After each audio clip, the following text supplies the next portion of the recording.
This is a review about Alonfire X170.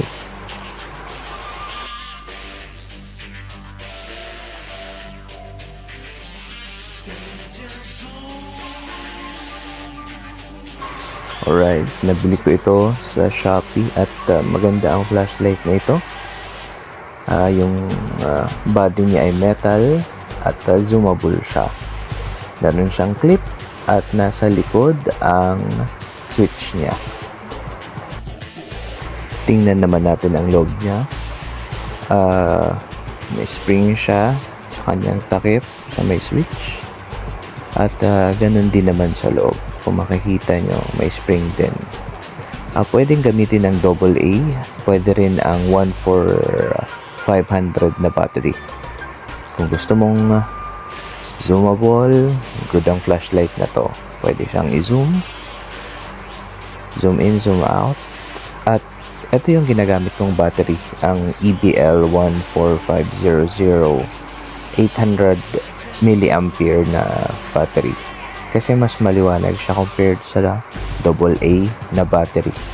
Pwede siyang sa AA, pwede siyang 14500. At let's try this one. Ilagay yung battery sa loob at saka susubukan na po natin ang ilaw niya. Yan po yung low light niya. Yan naman yung strobe. Ito naman yung high or turbo ng flashlight. Maganda sa kanya pag sino mo malayo ang kayang abutin ng ilaw niya.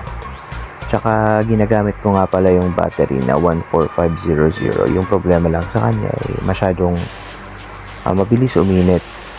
Yung AA naman ay hindi naman mabilis uminit. Yun nga lang, medyo hindi ganun kalakas ang ilaw. Pero para sa maliit na flashlight ay talagang maliwanag siya.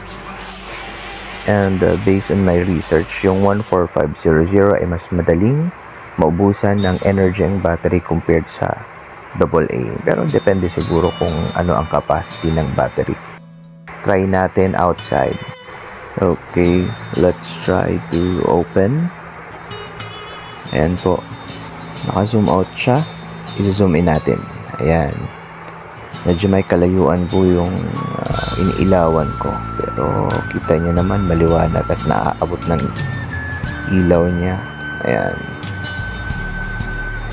Okay. Zoom out naman. Alright. Maliwanag siya. Yun nga lang yung cellphone ko ay hindi siya panggabi.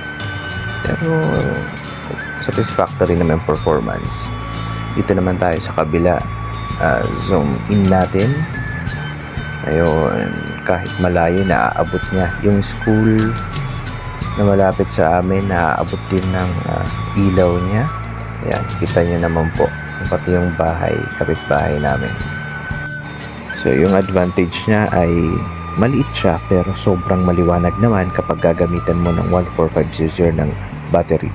Yung problema nga lang ay madaling uminit. Pero may option tayo na gamitan ng AA na battery. Hindi ganun kaliwanag pero satisfactory ang ilaw. Pero hindi naman ganun kabilis uminit.